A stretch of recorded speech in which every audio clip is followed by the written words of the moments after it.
स्वागत है आप सभी का स्कूल ऑफ फिजिक्स के आपके अपने यूट्यूब चैनल पे। यहाँ पे हम लोग PYQ सीरीज का अगला चैप्टर स्टार्ट कर रहे हैं विच इज करंट इलेक्ट्रिसिटी। ठीक है, ये लीजिए पहला सवाल। Current density due to drift of electron in a conductor is given by. तो करंट डेंसिटी के बारे में बात हो रहा है। करंट का एक्सप्रेशन क्या है बताइए। तो electric current I is equal to NEAVD होता है, डिराइव करके भी दिखाया है। आपसे पूछा क्या जा रहा है? पूछा जा रहा है करंट नहीं, current density. Current density is electric current divided by cross sectional area A। तो A से डिवाइड कर दीजिए, तो this is N into E into V into D, तो NEVD। बहुत लोग, चलिए दूसरा बताइए। हाँ, तो current in a device varies with time t as I is equal to 60 है। I मिली एम्पियर में, सवाल में बता दिया गया है I किस में है, मिली एम्पियर में है, t सेकेंड में है। amount of charge that passes through device in t equals to 0 से 3 सेकेंड। ठीक है, तो इलेक्ट्रिक करंट I हम लोग क्या लिखते हैं, I is equal to dq by dt। तो dq is equal to I times of dt। I की जगह लिख लेंगे हम लोग 6t into dt, this is dq। इसका मतलब यह है कि एक छोटे से टाइम dt में फ्लो होने वाला जो छोटा सा चार्ज है वो dq है। इसी को हम लोग क्या करेंगे, इंटीग्रेट कि बिल्कुल शुरुआत t इज इक्वल टू 0 पे कोई भी चार्ज नहीं फ्लो हुआ था, 0, और टाइम 3 सेकेंड पर मान लेते हैं टोटल चार्ज फ्लो होने q है। तो dq का इंटीग्रेशन इज q, लिमिट डाल देंगे। ठीक है, 6t dt का integration is t square by 2। कहां से कहां के लिए, 3, 0 से 3 के लिए। ओके ना, तो ये हमारे पास कितना आ गया, ये 3 टाइम्स में कैंसिल, दिस इज 3 का स्क्वायर 9 माइनस 0, तो ये आ रहा है 27। ठीक है, कितना आ रहा है 27। ये 27 ऑब्वियसली मिली कूलम होगा क्योंकि आपका जो करंट है वो मिली एम्पियर में था। ठीक है, चलिए तीसरा बताइए।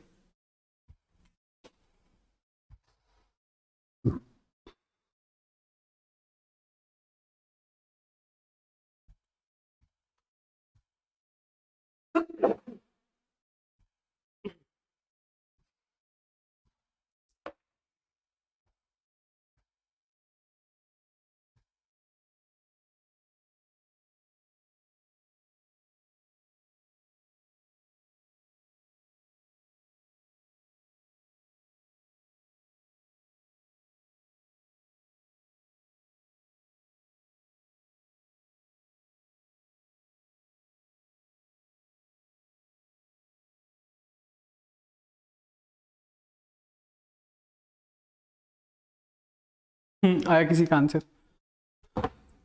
देखिए अगला सवाल ये है कि electric current is pass through a circuit containing 2 wire of same material same मतलब रेजिस्टिविटी सेम। ठीक है, कनेक्टेड इन पैरेलल। तो ये हमारे पास पहला एलिमेंट, ये दूसरा एलिमेंट।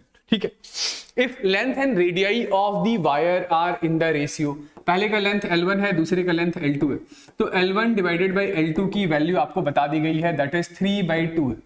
और इसका जो रेडियस है वो रेडियस R1 है, दूसरे का जो रेडियस है वो R2 है, तो R1 बाई R2 की वैल्यू भी बता दी गई है, वो 2/3 है। Ratio of current passing through the wire, तो पहले वायर से फ्लो होने वाले करंट की वैल्यू I1, दूसरे वायर से फ्लो होने वाले करंट की वैल्यू है, अभी देखते हैं। तो यहां से I1 बाई I2 क्या होगा भाई, दोनों पैरेलल में कनेक्टेड हैं, तो दोनों के अक्रॉस क्या चीज सेम होगा बताइए, वोल्टेज। तो I1 को आप लिखेंगे V/R1 और I2 को आप लिखेंगे V/R2। R2 is equal to rho into L2 by cross sectional area A, तो दैट इज पाई R2 का स्क्वायर। R1 को लिखेंगे rho into L1 by pi into R1 का स्क्वायर। ये रो से रो कैंसिल आउट हो गया, पाई से पाई कैंसिल आउट हो गया, तो ये हमारे पास कितना आ रहा है, ये आ रहा है L2 by L1 into R1 by R2 का whole square.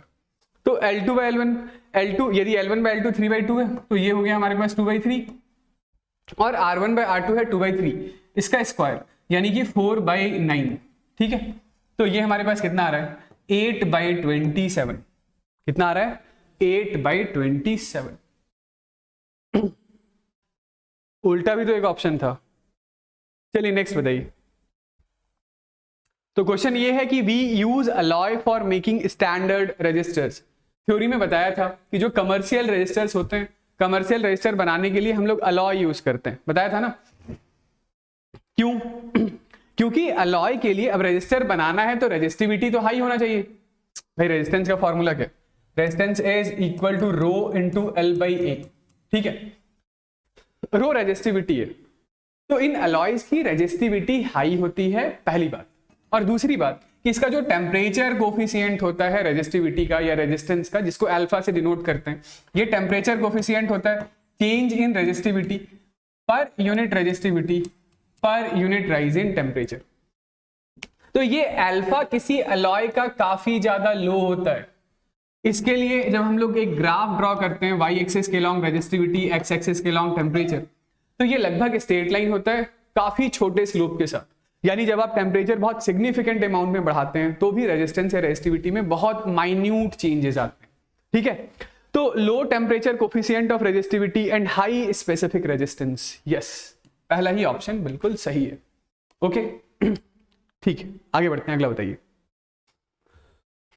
If potential difference V applied across a conductor is increase to 2V, जैसे ये आपके पास कोई एक कंडक्टर है, इस कंडक्टर के अक्रॉस पहले आपने V वोल्ट की बैटरी लगा रखी थी, तो कंडक्टर के अक्रॉस का पोटेंशियल डिफरेंस कितना था? V वोल्ट का था। फिर आपने इस V को रिप्लेस किया किससे? 2V से, यानी बैटरी हटाकर आपको एक दूसरी बैटरी ले आए 2V का। With its temperature remain constant, मतलब टेम्परेचर नहीं बढ़ने दिया, ठीक है। Drift velocity of free electron in a conductor will be, तो ड्रिफ्ट वेलोसिटी क्या होता है? ड्रिफ्ट वेलोसिटी का फॉर्मूला होता है, बताइए। Drift velocity is equal to E into electric field divided by mass into tau. तो पोटेंशियल डिफरेंस चेंज करने से क्या चीज चेंज होगा? इलेक्ट्रिक फील्ड, क्योंकि electric field E is equal to potential difference by length of the conductor. Alright, तो जैसे शुरुआत में इलेक्ट्रिक फील्ड E था, तो बाद में इलेक्ट्रिक फील्ड E डैश हो जाएगा, which is 2 times of V bye length L होगा। तो यदि इलेक्ट्रिक फील्ड आपने 2 गुना कर दिया, इलेक्ट्रिक फील्ड आपने 2 गुना कर दिया, तो जो ड्रिफ्ट वेलोसिटी होगी वो भी 2 टाइम्स हो जाएगी, दो becomes double of the initial value. Next बताइए। हाँ, if n, e, tau and m have their usual meanings, कहने का मतलब है n नंबर डेंसिटी है, e चार्ज ऑफ इलेक्ट्रॉन है, टाउ रिलैक्सेशन टाइम है और m मास ऑफ इलेक्ट्रॉन है, then resistance of wire of length L and cross sectional area A is given by. Resistance का फॉर्मूला पूछ लिया है, तो रेजिस्टेंस वैसे तो हम लोग क्या लिखते हैं? Rho into L by A लिखते हैं, ठीक है। तो ये गलत है, ये भी गलत है, ये भी गलत है, यही सही है, ठीक है। वैसे ये ओम्स लॉ डेराइव करते समय ये लिखा ही था कि this is ml divided by n e square tau into a होता है, और इतने हिस्से को हम लोग रेजिस्टिविटी बोलते हैं। This is m by n e square tau, इसका रेसिप्रोकल कंडक्टिविटी होता है। Conductivity is reciprocal of resistivity होता है। नेक्स्ट बताइए। चलिए, ये क्या है कि temperature T depends on the resistivity of the material A and material B represented by figure. तो यहाँ पे आप देख सकते हैं कि रेजिस्टिविटी वर्सेस टेम्परेचर का एक इनवर्स रिलेशन है, यानी टेम्परेचर बढ़ने पर रेजिस्टिविटी कम हो रहा है, वेयर इसमें क्या है? तो जैसे टेम्परेचर बढ़ रहा है तो रेजिस्टिविटी एक्सपोनेंशियली बढ़ रहा है। ऐसा कहाँ होता है? तो ऐसा किसी मेटल में होता है, कंडक्टर में होता है। और ऐसा कहाँ होता है? तो ऐसा किसी सेमीकंडक्टर में होता है। सेमीकंडक्टर पढ़ के बैठ गए हम। सेमीकंडक्टर में क्या होता है? तो टेम्परेचर बढ़ाने पर फ्री इलेक्ट्रॉन डेंसिटी बढ़ता है, तो करंट यानी कंडक्टिविटी बढ़ता है और रेजिस्टेंस कम होता है, ठीक। तो क्या होगा इसके लिए बताइए। तो A तो हो गया आपका जर्मेनियम, एक सेमीकंडक्टर है, और B कॉपर है, मेटल है, ठीक।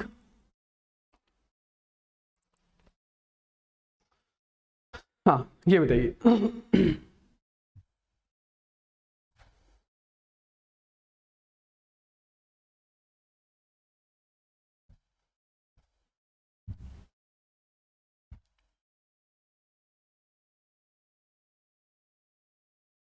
Copper wire of non-uniform area of cross section is connected to a DC battery।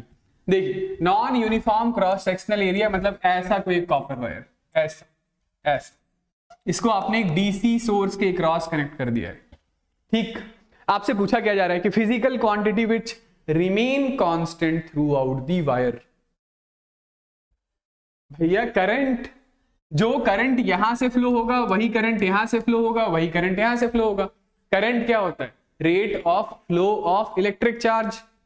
तो यदि पर सेकंड 10 इलेक्ट्रॉन यहां से भागे तो पर सेकंड 10 इलेक्ट्रॉन यहां से भागेंगे, पर सेकंड 10 इलेक्ट्रॉन यहां से यहां से यहां से। रेजिस्टिविटी तो ऑप्शन भी नहीं दिया जाएगा।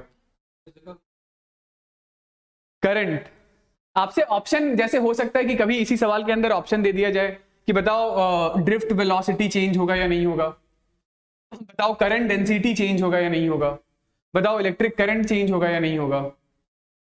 ठीक है, तो ये कुछ ऑप्शंस थे। तो इलेक्ट्रिक करंट, करंट, रेजिस्टिविटी तो यूनिवर्सल चीज है, वो पूछेंगे ही क्यों कि रेजिस्टिविटी बदल रहा है या नहीं। ओके, वो तो वेरिएबल क्रॉस सेक्शनल एरिया हो, यूनिफॉर्म क्रॉस सेक्शनल एरिया हो, राइट। ठीक है, तो electric current will remain constant. ठीक, जैसे मैं एक बार के लिए बोलूं कि यहां का क्रॉस सेक्शनल एरिया A1 है, यहां का क्रॉस सेक्शनल एरिया A2 है, बताइए करंट डेंसिटी कहां पर ज्यादा है, X पर या Y पर? तो करंट डेंसिटी आप बोलेंगे करंट तो दोनों जगह सेम है, यहां का जो करंट I1 है, यहां का करंट I2 है, तो electric current I1 is same as I2। इस सवाल का जवाब है करंट। अब हम लोग कुछ और डिस्कस कर रहे हैं, वो ये है कि current density J at X और J एट Y में कौन बड़ा है? तो जहां का क्रॉस सेक्शनल एरिया छोटा है वहां पे करंट डेंसिटी ज्यादा बड़ा है, क्योंकि current density is current per unit area होता है। बताइए, यहां पे ड्रिफ्ट वेलोसिटी VdX है और यहां पर ड्रिफ्ट वेलोसिटी Vdy है, कहां पर ड्रिफ्ट वेलोसिटी ज्यादा बड़ा होगा? हाँ, तो करंट सेम है ना, तो electric current I is equal to NEA into VD होता है।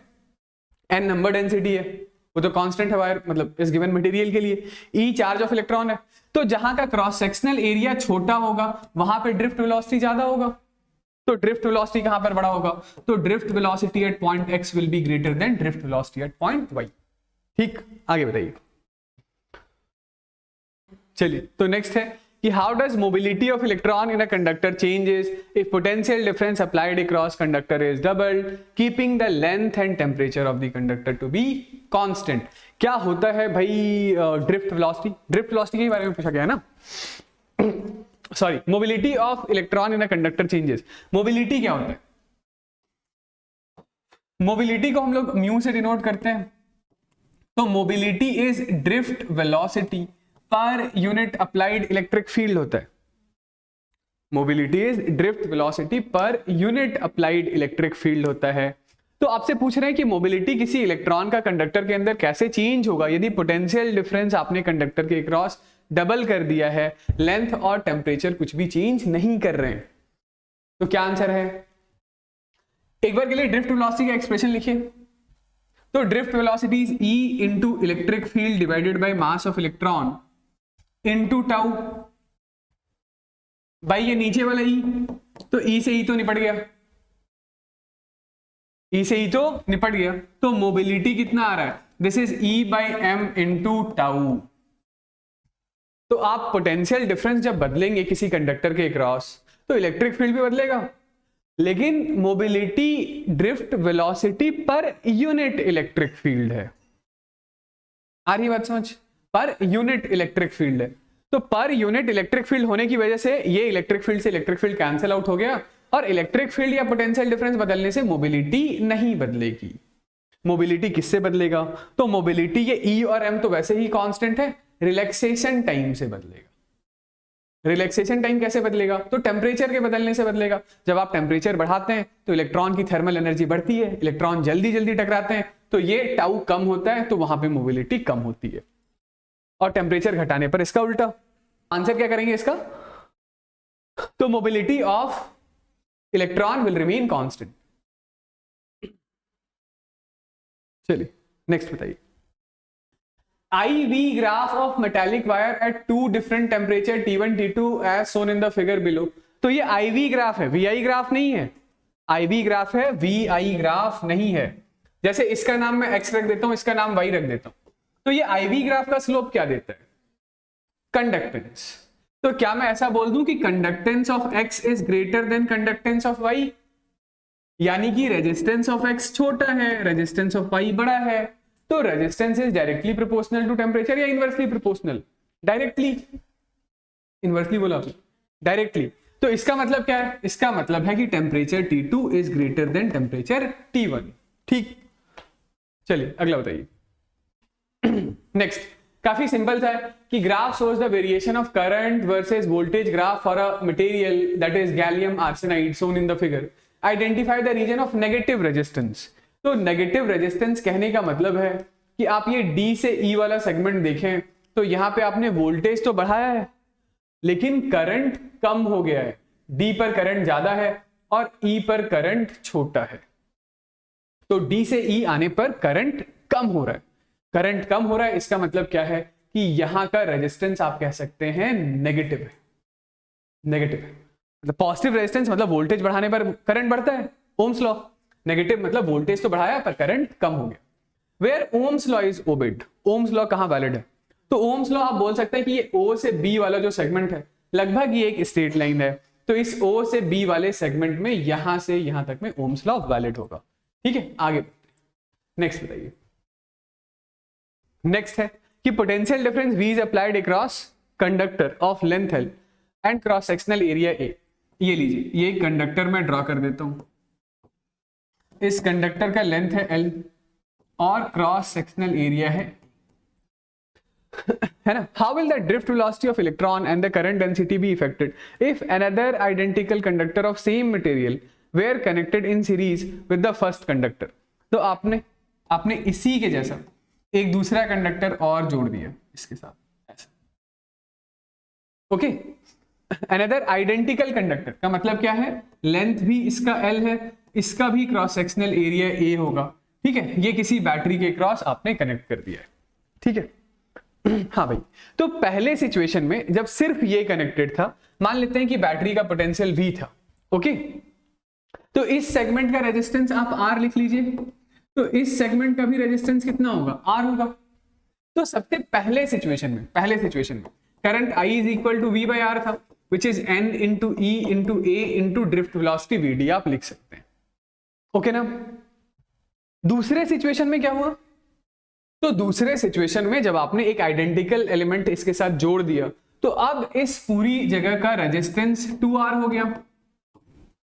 रेजिस्टेंस 2R हो गया। रेजिस्टेंस 2R हो गया, इसका मतलब current I is equal to V upon 2R, तो that is N into E into A। अब देखिए करंट का एक्सप्रेशन N VD है। क्या नंबर डेंसिटी चेंज हुआ? क्या चार्ज ऑफ इलेक्ट्रॉन चेंज हुआ? क्या क्रॉस सेक्शनल एरिया चेंज हुआ? क्या तो जरूर से ही ड्रिफ्ट वेलोसिटी चेंज हुआ होगा, क्योंकि पहले सिचुएशन में यदि करंट I है तो दूसरे सिचुएशन में करंट कितना है? दूसरे सिचुएशन में ये करंट I/2 है, तो करंट क्यों कम हुआ होगा? ड्रिफ्ट वेलोसिटी के कम होने की वजह से। तो यहां पे जो ड्रिफ्ट वेलोसिटी है दैट इज प्रीवियस सिचुएशन का हाफ रहा होगा, तो ड्रिफ्ट वेलोसिटी का क्या हुआ होगा? हाफ हो गया होगा। समझ गए? ड्रिफ्ट वेलोसिटी हाफ हो गई होगी। बताइए नेक्स्ट। तो नेक्स्ट आइए आगे बढ़ते हैं। Estimate the average drift velocity of conduction electron in a copper wire of cross sectional area दे रखा है। एरिया कितना है? तो एरिया है हमारे पास 10⁻⁻⁻7 मीटर स्क्वायर। करंट कितना है? करंट है 1.5 ampere. Assume that the number density of conduction electron, जिसको n से डिनोट करते हैं, वो है हमारे पास 9 × 10⁻28 पर मीटर क्यूब। ठीक, तो इलेक्ट्रिक करंट I का फॉर्मूला बताइए। I is equal to NEAVD होता है। हमें निकालना क्या है? Drift velocity. तो drift velocity is I upon N into E into A। तो करंट की वैल्यू है 1.5 एम्पियर। नंबर डेंसिटी आपको बता दिया गया है, दिस इज 9 × 10⁻28 है। E चार्ज ऑफ इलेक्ट्रॉन है विच इज 1.6 × 10⁻⁻19 है। और क्रॉस सेक्शनल एरिया A, तो A इज 10⁻⁻7। कितना आ गया ये सॉल्व करने पे बताइए? तो ये है 1.5 बाई 9 इंटू 1.6 इंटू 10⁻⁻, ये कितना हो जाएगा? 26 10⁻⁻2। ठीक है, तो ये 3 से 5 टाइम्स में, ये 3 से 3 टाइम्स में, तो दिस इज 5/48 इंटू 10⁻⁻²। क्या? हाँ, तो ये आएगा हमारे पास 0.10 इंटू 10⁻⁻²। यूनिट जरूर लिखिएगा, मीटर पर सेकेंड। ठीक है, नेक्स्ट बताइए। हो गया? चलिए आगे बढ़ते हैं। अगला सवाल क्या है कि potential difference V is applied across conductor जिसकी लेंथ है L, uniform cross sectional area है A। Uniform cross sectional area है A। तो ये लीजिए, ये हमारे पास है एक लेंथ L और A यूनिट के क्रॉस सेक्शनल एरिया वाला एक कंडक्टर। आपसे पूछा जा रहा है इलेक्ट्रिक फील्ड, ड्रिफ्ट वेलोसिटी और करंट डेंसिटी किस तरीके से इफेक्टेड होगा यदि पोटेंशियल डिफरेंस आपने एक बार के लिए डबल किया और एक बार के लिए हाफ किया। चलिए मान लेते हैं इसके क्रॉस पोटेंशियल डिफरेंस V है। यदि इसके क्रॉस पोटेंशियल डिफरेंस V है तो सबसे पहले बताइए कि इलेक्ट्रिक फील्ड आप क्या लिखेंगे। तो electric field is equal to potential difference by length L, E equals to dV by dr या delta V by L। Alright, दूसरा ड्रिफ्ट वेलोसिटी क्या लिखेंगे। तो दूसरा आप यहां से electric current I is equal to NEA into VD लिखते हैं, तो drift velocity is equal to I divided by NEA लिखेंगे। ओके, और तीसरा क्या है, तो तीसरा है हमारे पास करंट डेंसिटी। तो current density J is equal to electric current I divided by area A लिखेंगे। ओके, ठीक है, इलेक्ट्रिक करंट को आप I is equal to V by R लिख लीजिए इंटू एरिया A। पहले केस के बारे में बात करते हैं। पहले केस में जहां पे आपने potential difference V dash is equal to 2V लगा दिया, तो यदि आपने पोटेंशियल डिफरेंस 2 गुना कर दिया, लेंथ अनइफेक्टेड है, अनचेंज्ड है, तो ऑब्वियस सी बात है कि इलेक्ट्रिक फील्ड भी क्या होगा, इलेक्ट्रिक फील्ड भी 2 टाइम्स हो जाएगा। ओके, दूसरा ये पोटेंशियल डिफरेंस सॉरी जो ड्रिफ्ट वेलोसिटी है उसका क्या होगा। तो एन, ई और ए तो चेंज होगा नहीं, लेकिन करंट चेंज होगा क्या। यस, ऑब्वियसली करंट चेंज होगा क्योंकि current I is equal to V by R है। R तो शेप साइज ज्योमेट्री पर डिपेंड करता है, वो आपने चेंज किया है नहीं। तो यदि पोटेंशियल डिफरेंस आप चेंज करेंगे तो अब नया करंट जो होगा वो 2 टाइम्स ऑफ प्रीवियस करंट होगा। नया करंट जो होगा वो 2 टाइम्स ऑफ प्रीवियस करंट होगा। तो यदि करंट 2 गुना हो गया तो इसका मतलब क्या है, ड्रिफ्ट वेलोसिटी भी 2 टाइम्स है। तो जो ड्रिफ्ट वेलोसिटी है वो भी 2 टाइम्स है प्रीवियस वैल्यू की। और तीसरा आपसे पूछा जा रहा है करंट डेंसिटी। तो यदि करंट 2 गुना हो गया है तो करंट डेंसिटी भी कितना हो जाएगा, करंट डेंसिटी भी 2 गुना हो जाएगा। ओके, अब यदि यही सारे फैक्टर्स आप हाफ कर दें तो ये सब हाफ हो जाएंगे, यानी दूसरे सिचुएशन में जो पोटेंशियल डिफरेंस होगा वो V/2 होगा, जो इलेक्ट्रिक फील्ड होगा इलेक्ट्रिक फील्ड जो होगा वो E/2 होगा, जो ड्रिफ्ट वेलोसिटी होगा वो VD/2 होगा और जो करंट डेंसिटी होगा वो J/2 होगा। अब यहां ध्यान दीजिएगा, ये सब कुछ इसलिए हुआ ऐसा क्योंकि लेंथ या एरिया चेंज नहीं किया गया था। लेंथ और एरिया चेंज किया जाता तो आपको उन फैक्टर्स को भी कंसीडर करना पड़ता। ठीक है, चलिए आइए आगे बढ़ते हैं। अगला सवाल है हमारे पास कि potential difference V is applied across conductor of length L cross sectional area A. Briefly explain how the current density J in the conductor will be affected if potential difference V is doubled. तो ये लीजिए, ऐसा हम लोग एक conductor draw कर लेते हैं। ठीक है, इस कंडक्टर के लिए लेंथ L है और क्रॉस सेक्शनल एरिया कितना है A। ठीक है, इसके अक्रॉस आपने अप्लाई किया है पोटेंशियल डिफरेंस, यानी कि एक V वोल्ट की बैटरी आपने इसके अक्रॉस लगा दिया है। ठीक है, तो यहां से कुछ करंट फ्लो हो रहा है। करंट I कितना होगा, I is equal to V upon इस कंडक्टर का अपना कुछ रेजिस्टेंस। ठीक है, और करंट डेंसिटी कितना होगा, तो current density J is equal to I by A होगा। ये ठीक है, तो पोटेंशियल डिफरेंस यदि आपने डबल कर दिया है तो potential difference V dash is equal to 2V है। तो therefore current I dash is 2I होगा और जो नई करंट डेंसिटी J डैश होगी वो 2 टाइम्स ऑफ J होगा, क्योंकि रेजिस्टेंस तो चेंज किया नहीं है तो करंट डेंसिटी क्या हो जाएगा, 2 गुना हो जाएगा। ठीक है, करंट डेंसिटी क्या होगा, 2 गुना हो जाएगा। The conductor were gradually stressed, दूसरा पार्ट है conductor were gradually stress to reduce its cross sectional area to a/2 and then the same potential difference V is applied across it। तो दूसरे part में आपसे ये बोलना चाह रहे हैं कि ये जो कंडक्टर है आपने इसको ऐसा स्ट्रेच कर दिया, पहले क्रॉस सेक्शनल एरिया यदि A था तो अब नया क्रॉस सेक्शनल एरिया कितना हो गया, a/2 हो गया। यदि क्रॉस सेक्शनल एरिया a/2 हो गया तो लेंथ कितना हो गया, लेंथ ऑब्वियसली 2l हो गया। लेंथ 2l हो गया, कैसे पता, तो जो वॉल्यूम यहां का होगा स्ट्रेच करने पर भी वॉल्यूम तो उतना ही रहेगा, तो volume is cross sectional area into length, constant होगा तो नया एरिया a/2 है, नया लेंथ l' है, तो l' is equal to 2l होगा।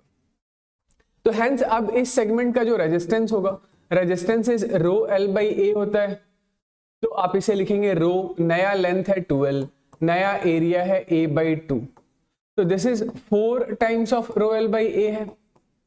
रो l बाई a तो प्रीवियस रेजिस्टेंस था, मतलब इस कंडक्टर का यदि आपको रेजिस्टेंस लिखना होता तो क्या लिखते, रो l बाई a, और अब नया रेजिस्टेंस कितना है, 4 times of rho l by a, मतलब रेजिस्टेंस 4 गुना हो गया है। ऑलराइट, रेजिस्टेंस 4 गुना हो गया। वैसे भी ये तो पता है ही ना कि किसी वायर को यदि n times of its initial length stretch करते हैं तो एरिया a बाई n हो जाता है और रेजिस्टेंस n स्क्वायर टाइम्स हो जाता है। तो यदि लेंथ 2 गुना हुआ है तो रेजिस्टेंस 4 गुना हो गया। पोटेंशियल डिफरेंस सेम है, पोटेंशियल डिफरेंस कितना है, सेम V वोल्ट का। तो दूसरे सिचुएशन में फ्लो होने वाला जो करंट I है, I is equal to V upon R dash लिख देता हूँ, नया रेजिस्टेंस में R डैश लिख देता हूँ, तो ये R dash is equal to 4R है, तो जो नया करंट होगा I dash this is V by 4R होगा, तो ये V बाई R हमारा करंट था, तो ये करंट जो नया करंट है वो I बाई 4 हो चुका है। ओके, नया करंट कितना हो गया है, I बाई 4 हो गया। चलिए अभी सिर्फ करंट निकाला है, करंट डेंसिटी नहीं। करंट डेंसिटी कैसे निकालेंगे, तो नई current density is equal to नया करंट अपॉन नया क्रॉस सेक्शनल एरिया। तो नया करंट हमारे पास I बाई 4 है और नया क्रॉस सेक्शनल एरिया, तो नया cross sectional area a by 2 है, ये 2 टाइम्स में कैंसिल आउट हो गया, तो this is I upon 2a। I by a क्या था, प्रीवियस करंट डेंसिटी था शुरुआत में, तो जो नई करंट डेंसिटी है, तो जो नई करंट डेंसिटी इसके I का मैं यहां लिख रहा हूं कि नई current density J dash is equal to J by 2। ठीक है, तो पहले में जो नया करंट डेंसिटी था J dash is equal to 2J था शुरुआत में, और बाद में मतलब पहले पार्ट के लिए आंसर है करंट डेंसिटी 2 गुना हो जाएगा, दूसरे पार्ट के लिए आंसर है करंट डेंसिटी हाफ हो जाएगा। ठीक है, चलिए आगे बढ़ते हैं। हाँ भाई, तो इससे अगले सवाल में आपसे बोला जा रहा है कि following table gives the length of 3 copper wires. ठीक है, 3 कॉपर वायर है, पहले का लेंथ है L, दूसरे का लेंथ 2L और तीसरे का लेंथ 3L है। डायमीटर भी दे रखा है 3D, D और 2D। Arrange the wire in the increasing order of the following, magnitude of electric field with in them. ठीक है, पोटेंशियल डिफरेंस इसके क्रॉस V है, इसके क्रॉस V है, इसके क्रॉस 2V है। तो इलेक्ट्रिक फील्ड क्या होता है बताइए, तो इलेक्ट्रिक फील्ड के लिए मतलब इलेक्ट्रिक फील्ड का इंक्रीजिंग या डिक्रीजिंग ऑर्डर सजाने के लिए पहले आपको इलेक्ट्रिक फील्ड, पोटेंशियल डिफरेंस और लेंथ में रिलेशन तो पता होना चाहिए। तो electric field is equal to जो भी पोटेंशियल डिफरेंस है उसको लेंथ ऑफ दी वायर से डिवाइड कर दीजिए। ठीक है, electric field is equal to potential difference divided by length, क्योंकि electric field E is equal to dV by dr होता है, वो dr इलेक्ट्रिक फील्ड के अलोंग का डिस्टेंस होता है। मेरे कहने का मतलब है कि ये ऐसा हमारे पास कोई एक कंडक्टर, इस कंडक्टर को आपने किसी एक V वोल्ट की बैटरी के क्रॉस कनेक्ट कर रखा है, तो ये बैटरी की हायर साइड है, ये लोअर साइड है, तो इस बैटरी के अंदर हायर साइड से लोअर साइड की तरफ एक इलेक्ट्रिक फील्ड है, ये कंडक्टर का लेंथ L है। ठीक है, तो electric field is equal to delta V by delta R या dV बाई dr, तो यही मैंने डेल्टा V बाई L लिख दिया है। तो पहले सिचुएशन में electric field is equal to कितना हो गया, V बाई L हो गया। दूसरे वायर के लिए electric field is equal to potential difference, तो V ही है, लेंथ कितना है, लेंथ है 2L। चलिए इसका नाम एक बार के लिए मैं E1 रख लेता हूं, इसका नाम E2, और तीसरे सिचुएशन में क्या होगा, E3 is equal to potential difference 2V divided by length कितना है, तो लेंथ है 3L। ठीक है, ये तीनों वायर्स के लिए इलेक्ट्रिक फील्ड है। तो arrange the wire in increasing order. हाँ, तो सबसे ज्यादा इलेक्ट्रिक फील्ड किस में? E1 में। और सबसे छोटी इलेक्ट्रिक फील्ड किस में? E2 कितना है? हाँ, E2 सबसे छोटा है, ठीक है।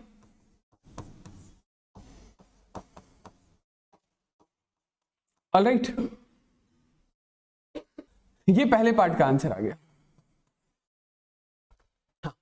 इससे आगे दूसरे पार्ट में क्या पूछा गया है? Drift speed of electron through them. तो ड्रिफ्ट स्पीड का क्या था एक्सप्रेशन बताइए? Drift velocity Vd is equal to minus times of E into electric field divided by mass m into relaxation time tau. यही होता था। ये ड्रिफ्ट वेलोसिटी के डेरिवेशन में डिफाइन किया था, मतलब डिराइव किया था। ड्रिफ्ट वेलोसिटी ये वो एवरेज वेलोसिटी है जो इलेक्ट्रॉन ड्रिफ्ट होता है जितनी वेलोसिटी से in the direction opposite to applied electric field. ये V is equal to U plus AT से लगाया था, निकाला था। तो देखिए E और M तो चेंज होगा नहीं। E इलेक्ट्रॉन का चार्ज है, M इसका मास है, और टाउ रिलैक्सेशन टाइम है। टाउ तभी चेंज होता है जब टेम्परेचर चेंज होता है। तो जो आपके इलेक्ट्रिक फील्ड का रेशियो है, जो आपके इलेक्ट्रिक फील्ड का सीक्वेंस है, वही ड्रिफ्ट वेलोसिटी का भी सीक्वेंस होगा। ओके, ये वाली बात समझ आ रही है? तो drift velocity in wire number 2 will be less than drift velocity in wire number 3 will be less than drift velocity in wire number 1। तीसरा करंट डेंसिटी है। तो करंट डेंसिटी के लिए क्या करेंगे बताइए?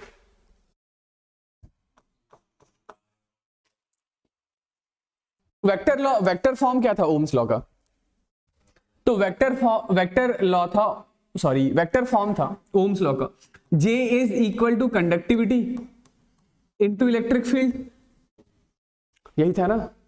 J is equal to, J है हमारे पास करंट डेंसिटी, ये कंडक्टिविटी है, और E इलेक्ट्रिक फील्ड है, राइट। तो कंडक्टिविटी या रेजिस्टिविटी तो किसी मटेरियल के लिए कांस्टेंट होता है। तो अगेन जो भी इलेक्ट्रिक फील्ड का रेशियो है या इलेक्ट्रिक फील्ड का जो सीक्वेंस है, वही सीक्वेंस किसका होगा?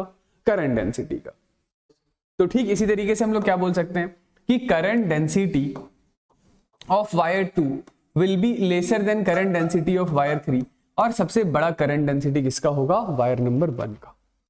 ठीक है। तो यदि आप इस तरीके से सोचते हैं तो करंट या फिर रेजिस्टेंस वगैरह निकालने से बच सकते हैं। अदरवाइज आप इसी सवाल का जवाब I is equal to V/R से भी दे सकते थे। I को NeAVD लिख दीजिए, पर वो थोड़ा सा लेंदी होता। ठीक है, चलिए ये बताइए नेक्स्ट। हाँ, तो ये एक स्टैंडर्ड रिजल्ट पूछ लिया था 2023 में। ठीक है, याद है?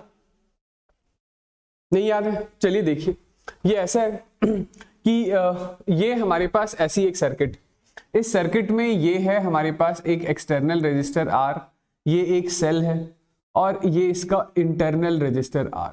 सेल का EMF है E। ठीक है, बताइए यहां पे फ्लो होने वाले करंट की वैल्यू कितनी होगी? तो I is equal to E by R plus R होगा, क्योंकि ये दोनों रेजिस्टर कैसे कनेक्टेड है? सीरीज में। तो I is equal to E by R equivalent, R equivalent is R plus R। Okay, इस बैटरी के दोनों टर्मिनल के अक्रॉस का जो पोटेंशियल डिफरेंस है वो V है। तो पोटेंशियल डिफरेंस V आप कितना लिखते हैं? तो बैटरी जब डिस्चार्ज हो रही होती है तो पोटेंशियल डिफरेंस V की वैल्यू है E minus times of I into R। Okay, तो यहां से ये I into R is equal to E minus V के बराबर होगा या नहीं होगा? ओके, ठीक। अच्छा, यदि यहां इस दोनों पॉइंट के अक्रॉस का वोल्टेज आपने V लिखा है, तो इधर भी इस रेजिस्टर के अक्रॉस दोनों पॉइंट का वोल्टेज कितना होगा? V ही तो होगा। तो अब इस V को आप क्या लिख सकते हैं? This V is equal to I into R। तो I is equal to V by R। I is equal to क्या होगा? V बाई R होगा। तो मैं इस I की जगह लिख ले रहा हूं V by capital R into small r। This is equal to E minus. Okay, तो यहां से जरा देखिए स्मॉल r कितना आ रहा है? Small r is equal to E minus V into capital R by V। तो ये लीजिए R is equal to E by V, minus 1 तो है नहीं, E minus V by V into capital R। है कोई वैसा ऑप्शन? यस, ये ठीक है। तो आप चाहें तो इस रिजल्ट को याद भी रख सकते हैं, बड़ा ही स्टैंडर्ड रिजल्ट है कि small r is equal to E by V -1 into capital R. ये स्मॉल आर आपका इंटरनल रेजिस्टर है और कैपिटल आर क्या है? कैपिटल आर सर्किट से कनेक्टेड एक्सटर्नल रेजिस्टर। ठीक है, ठीक है।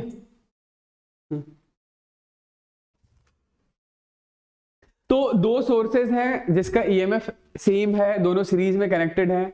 कॉम्बिनेशन को आपने किसी एक्सटर्नल आर से कनेक्ट किया है। इंटरनल रेजिस्टर R1 और R2 है। Potential difference across the source of internal resistor R2 is 0। यानी कि ये जो बैटरी है जिसका ईएमएफ E है और इंटरनल रेजिस्टर R2 है, इसको इसके दोनों टर्मिनल के अक्रॉस का जो पोटेंशियल डिफरेंस है वो 0 रहा होगा। ठीक है, तो आपको कैपिटल R की वैल्यू बतानी है इन टर्म्स ऑफ R1 और R2। तो हम लोगों ने क्या किया, सबसे पहले तो इक्विवेलेंट रेजिस्टेंस लिख लिया। Equivalent resistance is capital R plus small r1 plus small r2। Current लिख लिया, current I is equal to E equivalent divided by R equivalent. ठीक है, एक बार जब हमारे पास करंट आ गया तो इस E2 EMF वाली बैटरी के क्रॉस का जो टर्मिनल पोटेंशियल डिफरेंस होगा, ये सॉरी इस R2 रजिस्टर वाले के क्रॉस, मतलब वो बैटरी जिसका इंटरनल रजिस्टर R2 है, उसके दोनों टर्मिनल के क्रॉस का जो पोटेंशियल डिफरेंस V होगा, that is E minus times of I into R2 होगा। ये V 0 है, 0 is equal to E minus I into R2, यानी कि I into R2 is equal to EMF E। I की value डाल देते हैं 2E divided by capital R plus R1 plus R2 into R2, this is equal to E। तो ये E से E cancel out हो गया, तो 2R2 this is capital R plus small r1 plus small r2। तो capital R की value कितनी आ रही है? कैपिटल R की वैल्यू आ रही है R2 माइनस R1 के बराबर। ठीक है, ये चलिए ठीक है, समझ गए ना कैसे करना है। तो जिस बैटरी के क्रॉस, जिस पॉइंट के क्रॉस टर्मिनल पोटेंशियल डिफरेंस आपको बोला जा रहा है जीरो करने के लिए, तो पहले आपको उसके क्रॉस टर्मिनल पोटेंशियल डिफरेंस लिखेंगे कैसे, उसका आइडिया होना चाहिए। तो बैटरी जब डिस्चार्ज हो रही है तो टर्मिनल पोटेंशियल डिफरेंस बैटरी के एंड के क्रॉस ये एक्सप्रेशन होता है। ठीक, चलिए नेक्स्ट बताइए। हाँ, अगला सवाल है straight line plot showing the terminal potential difference V of a cell as a function of current. ठीक है, तो टर्मिनल पोटेंशियल डिफरेंस V का एक्सप्रेशन होता है V is equal to E minus IR। तो ठीक है, ये स्ट्रेट लाइन होगा ही सही, ओके ना। हाँ, drawn from it is shown in the figure internal resistance of the cell would be then. हमें इंटरनल रेजिस्टेंस की वैल्यू बतानी है, इंटरनल रेजिस्टेंस की वैल्यू बतानी है। ठीक है, तो ये बैटरी, ये देखिए ये वाला जो पॉइंट है, यहाँ पे वोल्टेज कितना बताया जा रहा है, तो वोल्टेज है 5.6। कब? जब करंट 0 है। तो वोल्टेज जब करंट 0 हो तो V is equal to E minus 0, और उस समय वोल्टेज की वैल्यू कितनी है? 5.6, यानी बैटरी का EMF कितना है? 5.6 वोल्ट का। आपसे EMF नहीं पूछा जा रहा है, आपसे तो इंटरनल रेजिस्टेंस पूछा जा रहा है। तो इंटरनल रेजिस्टेंस के लिए, अच्छा ये वाला पॉइंट देखिए, ये वो पॉइंट है जहां पर कि वोल्टेज 0 है। तो यहाँ पे वोल्टेज कब 0 होगा? तो जब करंट की वैल्यू 2 एम्पियर के बराबर होगी। तो यहाँ वोल्टेज इज इक्वल टू 0 और EMF हमारे पास आ ही गया है कि 5.6 माइनस टाइम्स ऑफ करंट कितना? करंट है 2 एम्पियर का इंटू इंटरनल रेजिस्टर R। तो 2 times of R is equal to 5.6, तो स्मॉल r इज 2.8 ओम। कौन कौन B बता रहे थे? अच्छा ये वाला, ओके ठीक है। चलिए दूसरा बताइए।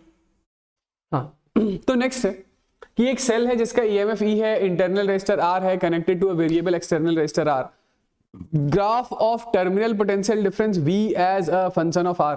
तो काफी स्ट्रेट फॉरवर्ड सा रिलेशन है, स्टैंडर्ड सा, आपको ये रटा हुआ होना चाहिए। मैं एक बार फिर भी निकाल के दिखा देता हूं कि ये कोई एक एक्सटर्नल रेजिस्टर R, ये बैटरी, ये internal resistor small r। Circuit में फ्लो होने वाला current I is equal to E upon R equivalent, यानी E upon R plus R, right. तो इसके अक्रॉस जो वोल्टेज है वो वोल्टेज कितना लिखेंगे? तो जवाब है V is equal to I into R लिखेंगे, ओके। तो V is equal to I की जगह आप लिख लीजिए E upon R plus small r into R। आप इसको लिख लीजिए दिस इज ER अपॉन, यहां से भी R बाहर ले लेते हैं तो 1 plus small r by capital R। Capital R से कैपिटल R कैंसिल आउट हो गया। तो ठीक है, ये V क्या आ रहा है बताइए?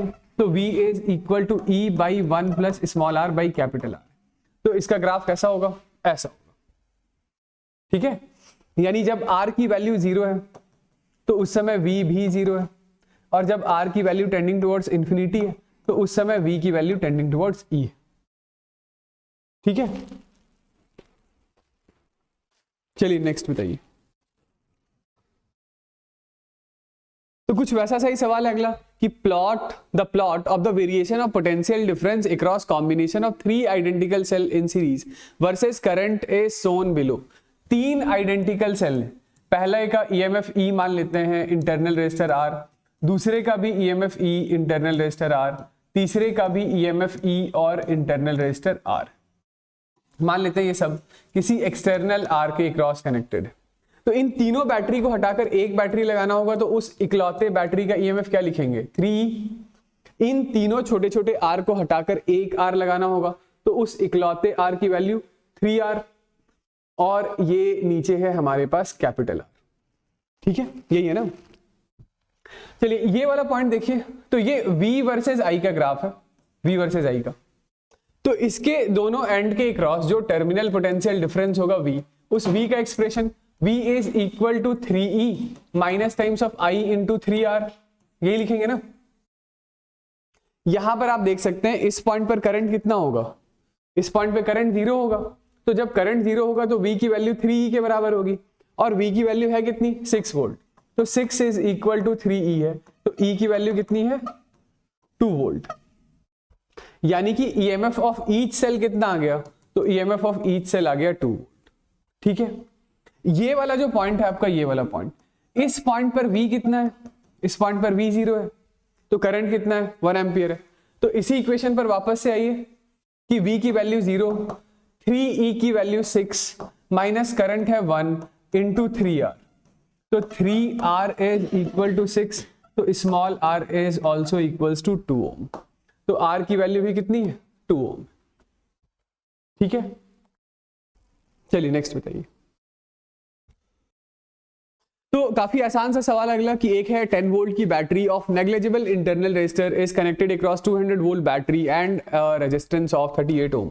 तो ये 38 ओम का रेजिस्टेंस है, ये यहां पर हमारे पास 38 ओम का रेजिस्टर है, ये 200 वोल्ट की बैटरी है, 200 वोल्ट की battery. Find the value of current in the circuit. तो ये करंट ऐसा फ्लो कराने की कोशिश करेगा और ये ऐसा फ्लो कराने की कोशिश करेगा, दोनों के करंट की लड़ाई हो जाएगी। जीतेगा कौन, जीतेगा इसका करंट। ठीक है, तो करंट आई आप क्या लिखते हैं, करंट आई हम लोग लिखते हैं EMF equivalent divided by resistance equivalent. तो इक्विवेलेंट ईएमएफ बोले तो 200 माइनस 10 190 वोल्ट, और रेजिस्टेंस है 38। ठीक है, कितना हो जाएगा ये 10, ये 2, ये 5, तो this is equal to 5 ampere, यही बोल रहे थे। ठीक है, चलिए अगला बताइए। नेक्स्ट क्या है, चलिए अगला सवाल है कि एक 9 volt battery is connected in series with a resistor, terminal voltage is found to be 8 volt. तो ये हमारे पास एक 9 वोल्ट का बैटरी है और इसका टर्मिनल वोल्टेज 8 वोल्ट है, तो जरूर से ही इसके पास कुछ इंटरनल रेजिस्टेंस भी रहा होगा। ठीक, current through the circuit is measured as 5 ampere. ये कोई एक एक्सटर्नल आर लगा देता हूं, सर्किट में फ्लो होने वाले करंट की वैल्यू है 5 ampere, 5 ampere, right. What is internal resistance of the battery, तो ये दोनों टर्मिनल के अक्रॉस का पोटेंशियल डिफरेंस कितना है, 8 वोल्ट। तो यही तो मैं सिखा रहा हूं कि terminal potential difference V is equal to E minus IR, यही होता है ना।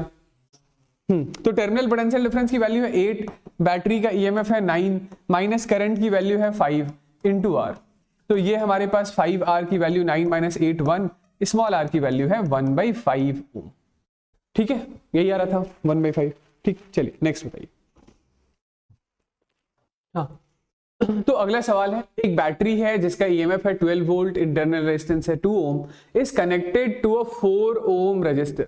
ये रहा हमारे पास 4 ओम रजिस्टर, ये है हमारे पास 4 ओम रजिस्टर। ठीक है, alright. so that voltmeter when placed across cell and across the resistor which in turns give the same reading।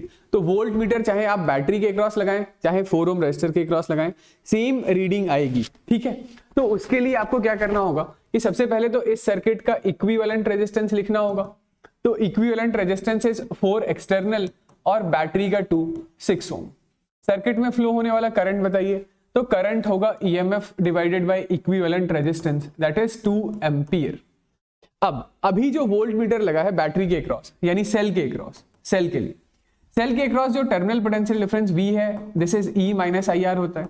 तो E की वैल्यू हो गई 12 माइनस करंट है 2 और इंटरनल रेजिस्टेंस कितना है वो भी है 2, तो 12 माइनस 4 ये आ रहा है 8 वोल्ट, ये ठीक है। अच्छा, इसी वोल्ट मीटर को यदि खोलकर हम लोग यहां लगा दें 4 ओम के अक्रॉस, तो 4 ओम रेजिस्टर के अक्रॉस जो टर्मिनल पोटेंशियल डिफरेंस V है that is equal to just I into R, sorry ये कैपिटल R लिखूंगा, V is equal to IR। तो करंट कितना है सर्किट में, करंट है 2 और ये रेजिस्टेंस कितना है 4, तो 4 इंटू 2 कितना है 8 वोल्ट, 8 वोल्ट। तो यस आप देख सकते हैं बैटरी के अक्रॉस भी टर्मिनल वोल्टेज और इस रेजिस्टर के अक्रॉस दोनों के अक्रॉस टर्मिनल वोल्टेज कैसा होगा, बिल्कुल सेम होगा। To record the voltage and the current in the circuit, why is voltmeter placed in parallel and ammeter in series? जो पोटेंशियल डिफरेंस है वो पोटेंशियल डिफरेंस हम लोग हमेशा 2 पॉइंट के क्रॉस मेजर करते हैं। तो 2 पॉइंट के क्रॉस मेजर करने के लिए हमें वोल्टमीटर को पैरेलल में इसलिए कनेक्ट करना होता है कि जैसे बैटरी से मतलब मान लेते हैं इस सर्किट में फ्लो होने वाला ये करंट, तो हमें पता है कि वोल्टमीटर का रेजिस्टेंस जो होता है, ये वोल्टमीटर का रेजिस्टेंस यदि आइडियल वोल्टमीटर है तो आइडियल वोल्टमीटर का रेजिस्टेंस स्टैंडिंग टुवर्ड्स इंफिनिटी होता है, ठीक है। तो ये सर्किट से जो फ्लो होने वाला करंट है उसका एक छोटा सा हिस्सा ही इस वोल्टमीटर के थ्रू होकर गुजरेगा और वोल्टमीटर इन 2 पॉइंट, जैसे इस 2 पॉइंट का नाम x और y है तो वो x और y के अक्रॉस वोल्टेज बताएगा। वेयरएज करंट मेजर करना है तो एक्चुअली यहां सर्किट से कितना करंट फ्लो हो रहा है हमें वो सारा का सारा करंट जानना है। तो यदि वो सारा का सारा करंट जानना है तो अब आप इस एमीटर को पैरेलल में नहीं लगा सकते, आपको सारा का सारा करंट इस एमीटर के थ्रू ही फ्लो कराना पड़ेगा, तभी तो आप रीडिंग ले पाएंगे। तो सारा का सारा करंट एमीटर के थ्रू फ्लो हो जाए, इसीलिए हम लोग क्या करते हैं एमीटर को सीरीज में लगाते हैं, ओके। और जो आइडियल एमीटर होता है, आइडियल एमीटर, तो आइडियल एमीटर के लिए रेजिस्टेंस स्टैंडिंग टुवर्ड्स 0 होता है, आइडियल वोल्ट मीटर के लिए रेजिस्टेंस स्टैंडिंग टुवर्ड्स इंफिनिटी होता है, ठीक, ओके। चलिए नेक्स्ट बताइए। Use Kirchhoff's rule to determine the potential difference between the point A and D। तो ये A पॉइंट ये रहा, D पॉइंट ये रहा, हमें A और D के अक्रॉस का पोटेंशियल डिफरेंस बताना है किरचॉफ्स रूल यूज करके। When no current flows in the arm BE, यानी इसका मतलब ये हुआ कि सर्किट में जो फ्लो होने वाला करंट है वो ऐसा ऐसा ऐसा, फिर यहां कोई करंट नहीं गया, वो सारा का सारा करंट ऐसा ऐसा ऐसा और ऐसा फ्लो हो रहा है, ऐसा फ्लो हो रहा है। इस रास्ते फ्लो होने वाले करंट की वैल्यू कितनी है, 0 है, ओके, ठीक है। चलिए, तो हमें A और D के अक्रॉस का पोटेंशियल डिफरेंस बताना है। तो A और D के अक्रॉस का पोटेंशियल डिफरेंस बताने के लिए हम लोग A से D तक कुछ ऐसे इस तरीके से मूव कर जाएंगे। A का जो वोल्टेज है वो मान लेते हैं कि VA है, तो A का वोल्टेज मैंने VA मान लिया, ठीक है। फिर ये A से आप आगे बढ़ रहे हैं B की तरफ, तो जब आप A से B की तरफ जा रहे हैं तो आपको मिला ये 6 वोल्ट का बैटरी। बैटरी के लिए अभी कल क्या बताया था कि बैटरी के लिए आपको दूसरे प्लेट का साइन लिखना होता है। कौन से प्लेट का, दूसरे प्लेट का।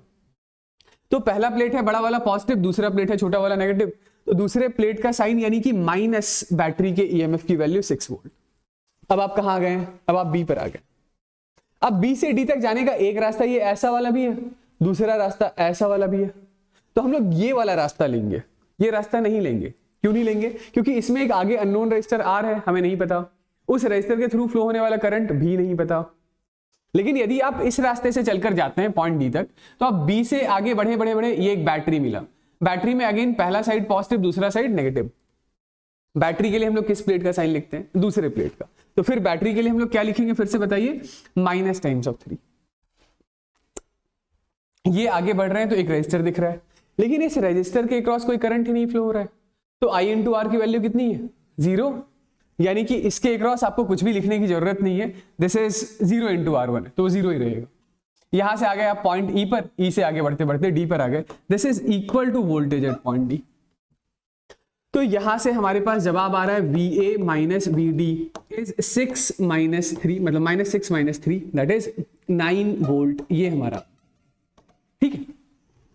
अच्छा, इसी सवाल में यदि आपसे पूछ लिया जाता इसी सवाल में कि मुझे है ना ये R1 की वैल्यू बताइए, R1 की वैल्यू बताइए, या इस R की वैल्यू बताइए, सॉरी इस R की वैल्यू बताइए, ठीक है, इस R की वैल्यू बताइए और सर्किट में फ्लो होने वाला करंट भी बताइए।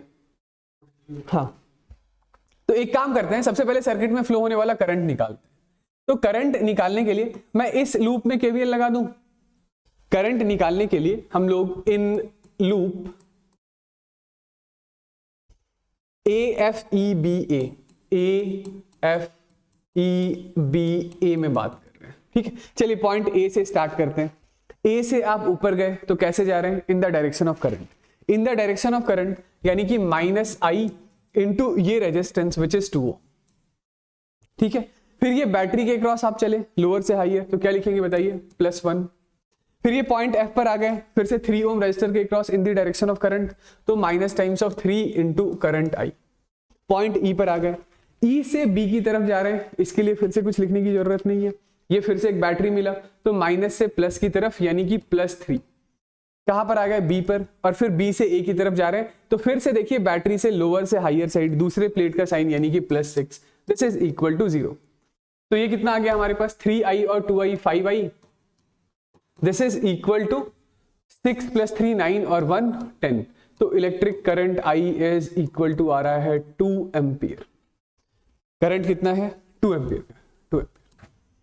आप चाहे तो इसी सवाल को ऐसे भी कर सकते थे कि 2 एम्पियर आ गया तो आप A से D तक इस रास्ते चले आइए, इस रास्ते, ठीक।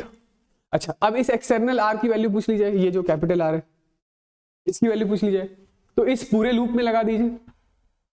दूसरा, इन लूप AFD CA इसमें, ठीक है। बताइए A से फिर से in the direction of current, तो करंट की वैल्यू अभी हमारे पास है, तो -2 इंटू 2, करंट 2 है, इस वायर का रेजिस्टेंस 2 ओम है। बैटरी में लोअर साइड से हायर साइड तो +1। F पर आ चुके हैं, इन द डायरेक्शन ऑफ करंट, तो -3 इंटू 2 यानी -6। E पर आ गए, E से D पर आ गए, अब D से C की तरफ जा रहे हैं, D से C, तो क्या लिखेंगे? -IR, I है 2, रजिस्टर का रेजिस्टेंस है R। पॉइंट C पर आ गए, C से B की तरफ जा रहे हैं, तो C से B की तरफ जाएंगे तो क्या लिखेंगे बताइए? +4, ओके। फिर B से A की तरफ जाएंगे तो फिर से क्या लिखेंगे? +6, दिस इज इक्वल टू 0। यहां से R कितना आएगा बताइए? तो ये आ रहा है हमारे पास -10, और ये तो आ रहा है 6 + 4 10, ये +6 से +6 और ये कैंसिल आउट हो गया, तो 1 is equal to 2R। R की वैल्यू आ रही है 1/2, 0.5, ओके, ठीक है। चलिए नेक्स्ट बताइए। हाँ, तो इससे अगले सवाल में आपसे ये पूछा जा रहा है कि 2 सेल्स हैं, EMF है 1.5 और 2 वोल्ट, इंटरनल रेजिस्टर है 0.2 और 0.3 respectively, are connected in parallel. तो इसका मतलब ये हुआ कि ये एक सेल, ये इसका इंटरनल रेजिस्टर, ये एक दूसरा सेल, ये इसका इंटरनल रेजिस्टर, ये दोनों ऐसे पैरेलल में कनेक्टेड हैं। पहले सेल के लिए EMF है 1.5 वोल्ट, दूसरे सेल के लिए EMF है 2 वोल्ट, इंटरनल रेजिस्टर है 0.2 ओम और 0.3 ओम, ठीक है। सबसे पहले तो चलिए इंटरनल इक्विवेलेंट रेजिस्टेंस बताइए। तो internal equivalent resistance is R1 into R2 divided by R1 plus R2, क्योंकि दोनों रेजिस्टर्स पैरेलल में कनेक्टेड हैं। तो R1 R2 कितना हो गया? 0.3 इंटू 0.2 बाई 0.5, राइट, ठीक है। तो कितना आ रहा है ये? 3/25, ठीक है, 3/25। चलिए EMF इक्विवेलेंट कैसे निकालते हैं? तो EMF equivalent divided by equivalent resistance is E1 by R1 plus E2 by R2, ठीक है। तो EMF इक्विवेलेंट कितना हो गया? EMF इक्विवेलेंट ही तो निकालना है। रेजिस्टेंस इक्विवेलेंट है 3/25, this is equal to E1 by R1 यानी कि 1.5 बाई 0.2 प्लस 2 डिवाइडेड बाई 0.3। ठीक है, कितना आ रहा है ये?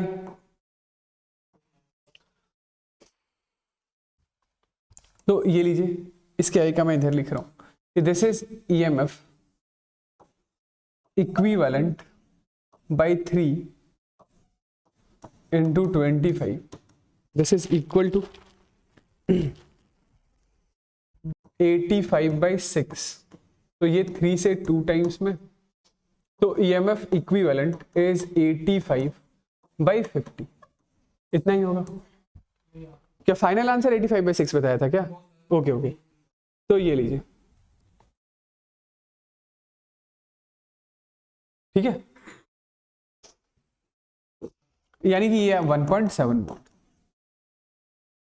ठीक है, नेक्स्ट बताइए। तो नेक्स्ट क्या है हमारे पास? नेक्स्ट देखिए,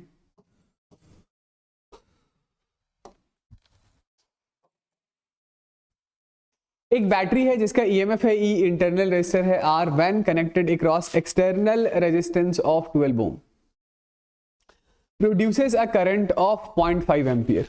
ठीक है, तो ये है हमारे पास एक बैटरी, ये बैटरी का EMF E, internal resistor r, और ये कनेक्टेड है किसके cross?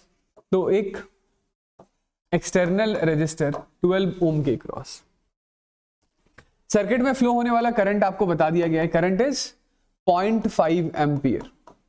Okay, when connected across resistance of 25 it produces current of 0.25। तो इसी बैटरी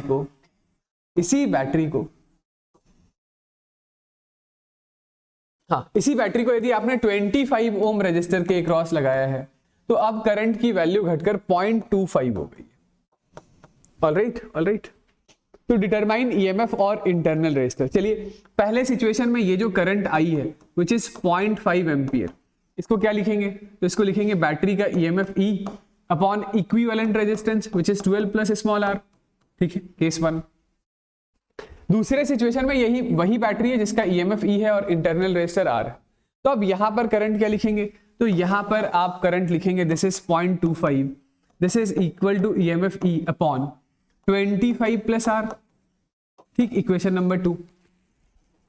यदि आप एक बार के लिए इक्वेशन 1 को इक्वेशन 2 से डिवाइड कर देते हैं तो कितना हो जाएगा बताइए?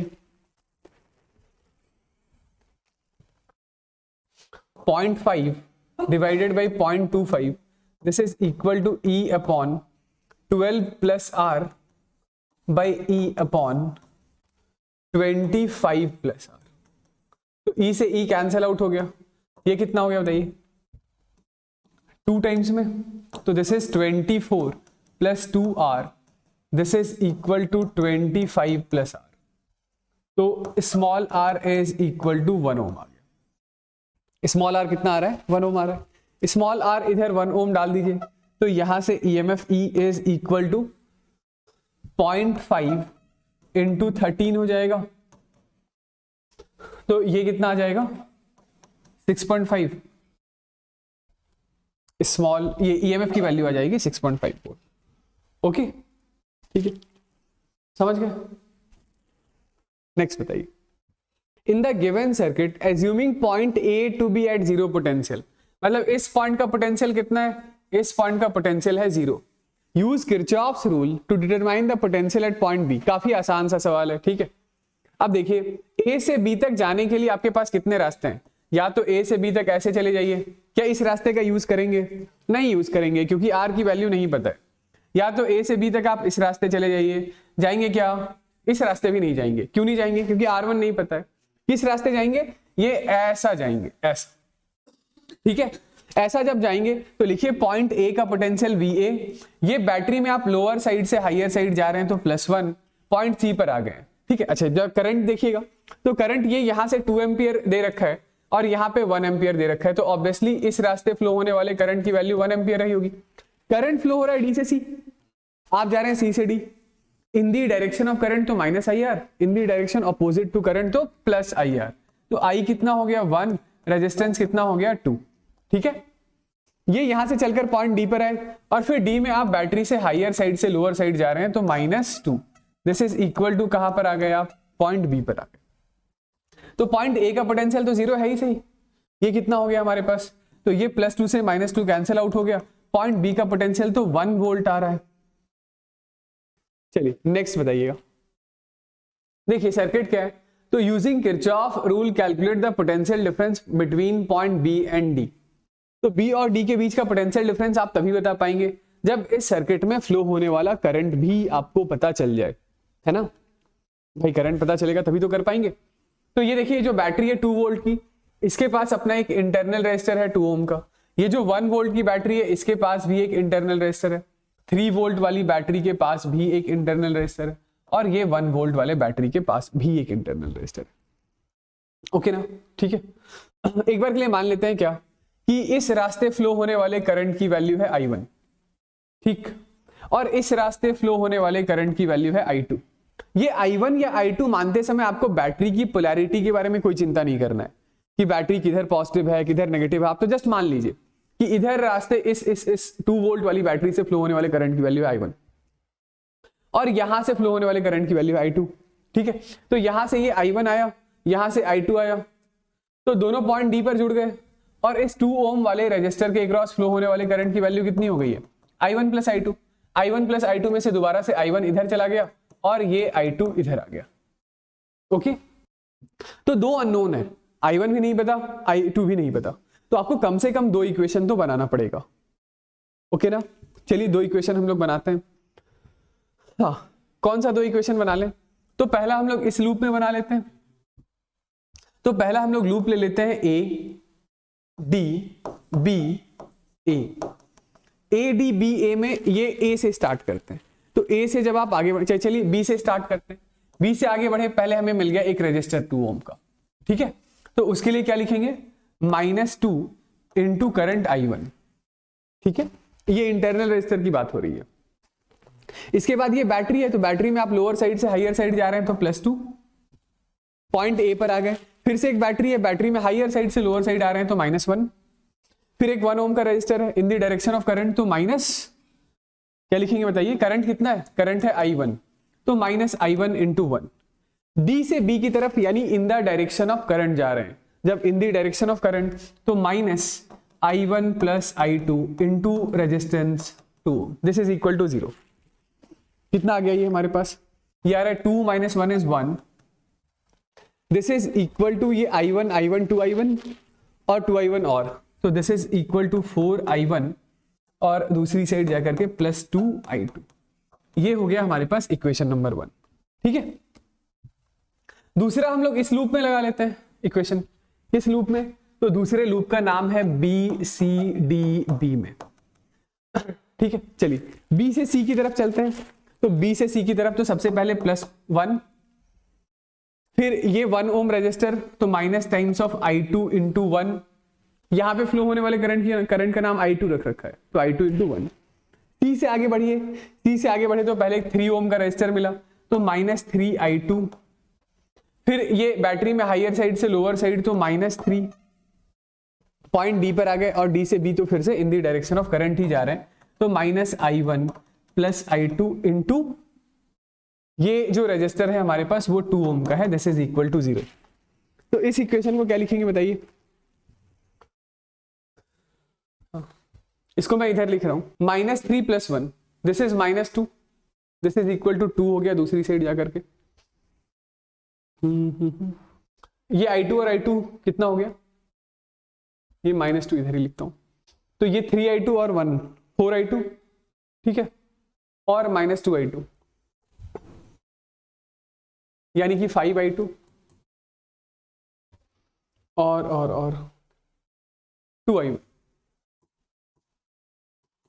ये लीजिए, ये हो गया इक्वेशन नंबर 2। सॉल्व कीजिए दोनों इक्वेशन को, बताइए कितना आ रहा है I1 और I2। तो क्या है, इस इक्वेशन को 2 से मल्टीप्लाई कर देते हैं, तो 2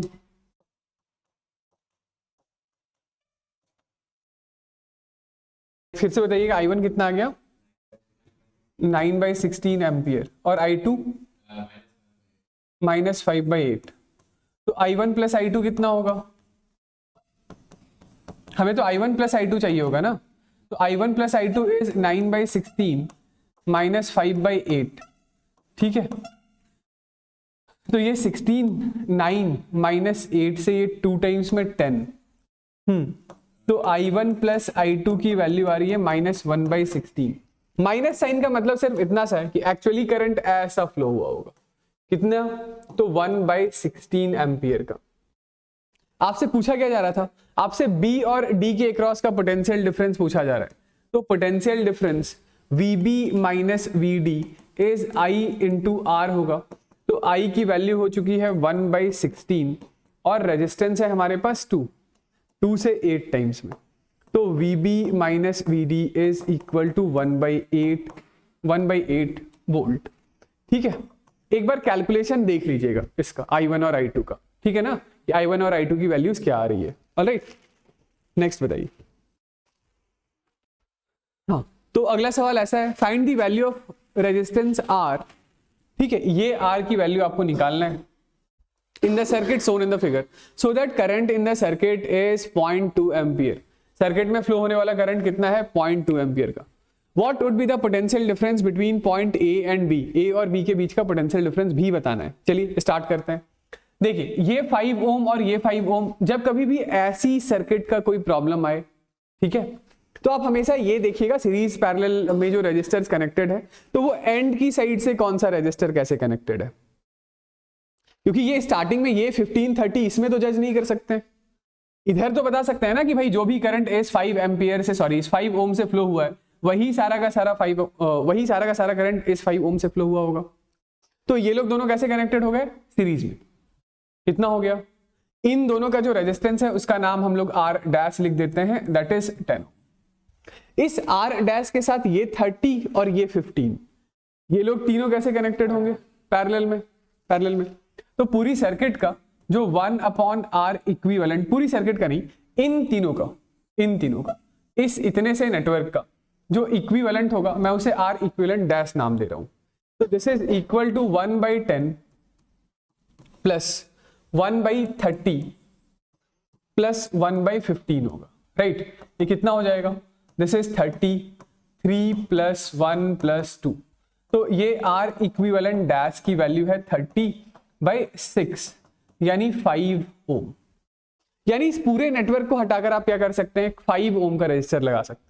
तो देखिएगा, मैं जरा इसको एक बार रीड्रॉ कर लेता हूं कि ये पॉइंट B है और ये B और A के बीच में मैंने एक 5 ओम का ये रेजिस्टर लगा दिया। ठीक, यहां पर हमारे पास एक 10 ओम का रेजिस्टर है, फिर यहां पर हमारे पास एक 2 वोल्ट की बैटरी है, और फिर यहां पर हमारे पास फिर से एक R ओम का रेजिस्टर। ठीक, ये फ्लो होने वाला जो करंट है, करंट कुछ ऐसा दे रखा है, ऐसा। ठीक है, अब यदि इस सर्किट का हम लोग इक्विवेलेंट रेजिस्टेंस निकालने जाए, मतलब पूरी सर्किट का इक्विवेलेंट रेजिस्टेंस, तो वो कितना होगा, 10 प्लस R प्लस 5 यानी कि 15 प्लस R ओम पूरी सर्किट का इक्विवेलेंट रेजिस्टेंस है। इसमें दो बैटरीज हैं, ये ऊपर वाला बैटरी है 6 वोल्ट का, ये वाला बैटरी है 2 वोल्ट का। तो 6 वोल्ट वाला बैटरी ऐसा करंट फ्लो कराना चाहता था, 2 वोल्ट वाला बैटरी ऐसा करंट फ्लो कराना चाहता था। फिर से दोनों करंट की लड़ाई हो जाएगी, कौन जीतेगा, 6 वोल्ट वाला। तो सर्किट का ईएमएफ इक्विवेलेंट कितना होगा, ईएमएफ इक्विवेलेंट होगा 6 - 2 4 वोल्ट। सर्किट में फ्लो होने वाला करंट कितना होगा, तो current is EMF equivalent divided by resistance equivalent. ठीक है, तो 6 - 2 इज इक्वल टू 4 और रेजिस्टेंस इक्विवेलेंट कितना है, तो 15 प्लस R।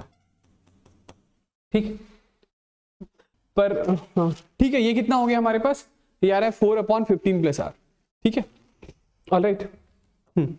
तो इस करंट की वैल्यू आपको दे दी गई है, करंट कितना है, करंट है 0.2 एम्पियर। तो ये लीजिए, यहां से हमारे पास R की वैल्यू कितनी आ रही है बताइए,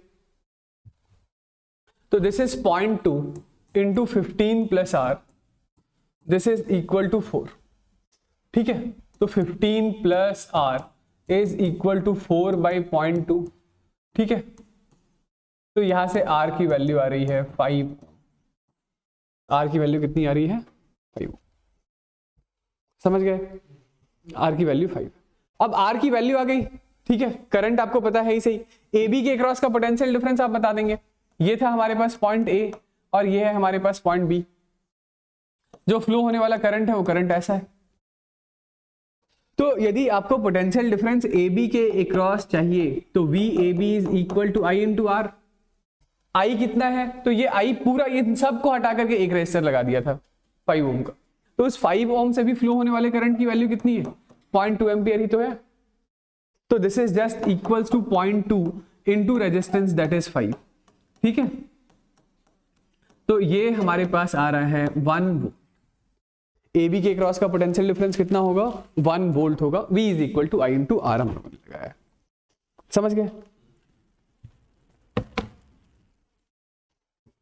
नेक्स्ट बताइएगा। तो काफी आसान सा सवाल है। फिगर सोन एमीटर ए है, ठीक है, रेजिस्टर की वैल्यू है 4 ohm connected to the terminal of the source. तो ये फिगर है हमारे पास, इस फिगर में ये एमीटर है, ये हमारे पास वोल्ट मीटर है। ओके, ये जो बैटरी है, बैटरी 12 वोल्ट का है और बैटरी का इंटरनल रेजिस्टेंस 2 ओम का है। Find the voltmeter and ammeter reading. तो काफी आसान सा सवाल है कि इस सर्किट में इक्विवेलेंट रेजिस्टेंस कितना लिख लेंगे, तो इक्विवेलेंट रेजिस्टेंस लिख लेंगे 6 ओम। ठीक है, सर्किट में फ्लो होने वाला करंट तो 12/6 यानी कि 2 एम्पियर का।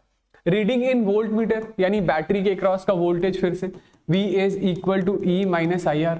तो E हो गया 12, करंट हो गया 2, इंटरनल रेजिस्टेंस भी 2, तो दिस इज 8 वोल्ट। और क्या, चलिए नेक्स्ट बताइए। अगले सवाल में आपसे ये पूछा जा रहा है कि total energy supplied by the batteries to the circuit shown in the figure in 1 minute. ठीक है, पिछले साल का सवाल। 1 मिनट में बैटरी ने टोटल कितना एनर्जी सप्लाई किया है। ऑलराइट, चलिए, तो अब ये बताइए कि सर्किट का इक्विवेलेंट रेजिस्टेंस कितना होगा। तो जितने भी रेजिस्टर्स आपको दिखाई दे रहे हैं, सारे के सारे रेजिस्टर कैसे कनेक्टेड है, सीरीज में। तो ये हो गया 3 ohm plus 6 ohm plus 2 ohm plus 1 ओम, 3 प्लस 6 प्लस 2 प्लस 1, 12 ओम। ठीक है, दो बैटरीज दिखाई दे रही है। ये बैटरी ऐसा करंट फ्लो कराएगा, ये बैटरी ऐसा करंट फ्लो कराएगा। क्या दोनों सेम डायरेक्शन में करंट फ्लो करा रहे हैं, नहीं। हेंस बैटरी का इक्विवेलेंट ईएमएफ निकालने के लिए क्या करना होगा, माइनस करना पड़ेगा। ठीक है, तो 10 - 4 6 वोल्ट हो गया। ठीक है, तो सर्किट में फ्लो होने वाला करंट कितना है, तो current I is equal to EMF equivalent divided by resistance equivalent. EMF equivalent है 6, रेजिस्टेंस इक्विवेलेंट है 12, तो दिस इज 1/2 एम्पियर, ये करंट है। ठीक है, okay. Energy supplied by the batteries, तो जैसे इक्विवेलेंट ईएमएफ हमारे पास कितना है, 6 है। ओके, आपको यहां पे क्लियरली पता चल रहा होगा कि ये वाली बैटरी 10 वोल्ट वाली बैटरी जो है वो डिस्चार्ज हो रही है। डिस्चार्ज हो रही है से मेरे कहने का मतलब है इस बैटरी के अंदर की जो केमिकल एनर्जी है वो इलेक्ट्रिकल में कन्वर्ट हो रही है। वेयर एज ये जो 4 वोल्ट वाली बैटरी है वो क्या कर रहा है, तो ये इसका उल्टा, यानी कि ये तो चार्ज हो रहा है। ठीक है, चार्ज हो रहा है कहने का मतलब है कि ये इलेक्ट्रिकल से अपनी केमिकल एनर्जी स्टोर कर रहा है। ओके, आपसे पूछा क्या गया है, आपसे पूछा गया है energy supplied by the battery in 1 minute. तो energy supplied by the battery in 1 minute which is equal to power into time T. और पावर क्या होगा, तो power is equal to EMF equivalent into current I. Power is equal to V I होता है, तो V के लिए मैंने इक्विवेलेंट ईएमएफ ले लिया है which is equal to 6 volt into current I into time T. ठीक है, ये वाली बात सही है। हाँ, तो ईएमएफ इक्विवेलेंट कितना है, तो ईएमएफ इक्विवेलेंट है हमारे पास 6 वोल्ट का, करंट है हमारे पास 1/2 एम्पियर का, और टाइम कितना है 1 मिनट यानी कि 60 सेकेंड्स। ठीक है, तो ये 2 से 3 टाइम्स में, दिस इज 180 जूल्स, 180 जूल्स, समझ गए ना। ठीक है,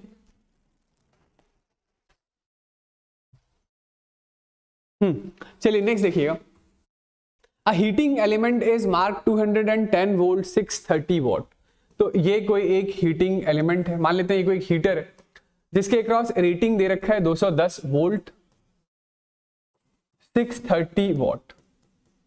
alright, what is the value of current drawn by the element when it is connected across 210 volt DC source. तो जो डीसी सोर्स भी आपने लगाया है वो 210 वोल्ट का ही है, वो भी कितना है 210 वोल्ट का ही है। तो यहां पर हम लोग क्या करेंगे, power P is equal to V into I लगा लेंगे। तो पावर की वैल्यू है 630, वोल्टेज है 210 इंटू करंट I, तो current I is equal to 630 by 210, ठीक है। तो 3 एम्पियर हो गया, कितना हो गया 3 एम्पियर, ठीक है। तो करंट ड्रॉन इज 3 एम्पियर। हाँ, नेक्स्ट है 3 रेजिस्टर्स है having value R1, R2, R3 are connected in series to a battery. Suppose R1 carries a current of 2 ampere, R2 has a resistance of 3 ohm and R3 dissipates 6 watt of power. Then the voltage across R3. ये 3 resistor है, कैसे connected है series में, ये R1 है, ये R2 है और ये R1 के अक्रॉस करंट आपको दे दिया गया है। तो करंट कितना है, करंट है 2 एम्पियर। अब जो करंट R1 से फ्लो होगा वही R2 से फ्लो होगा, वही R3 से फ्लो होगा, क्योंकि तीनों के तीनों रेजिस्टर कैसे कनेक्टेड है सीरीज में। R2 का रेजिस्टेंस है 3 ओम, ये 3 ओम रेजिस्टर, ठीक है। And R3 डेसिपिएट्स 6 what of power, इसके अक्रॉस जो पावर है वो 6 वॉट का, वोल्टेज अक्रॉस R3। तो ये R3 के लिए जो पावर है, पावर इज इक्वल टू, हम लोग क्या कर सकते हैं, तो power is equal to I square R लगा लेते हैं। पावर की वैल्यू है 6 और जो करंट यहां R1 से होगा वही करंट तो R3 से होगा, क्योंकि तीनों सीरीज में कनेक्टेड है। तो ये 2 का स्क्वायर 4 इंटू रेजिस्टेंस R3, तो R3 हमारे पास कितना आ रहा है 6/4 यानी कि 3/2, ठीक है। ये R3 का रेजिस्टेंस आ गया। तो हमसे अब जब रेजिस्टेंस आ गया तो R3 के क्रॉस का वोल्टेज बता दीजिए। तो voltage V is equal to I into R3। Current कितना है, करंट है 2 और R3 की वैल्यू है 3/2, 2 से 2 कैंसिल आउट हो गया, ये आ रहा है 3 वोल्ट। कितना आ रहा है 3 वोल्ट, ठीक है।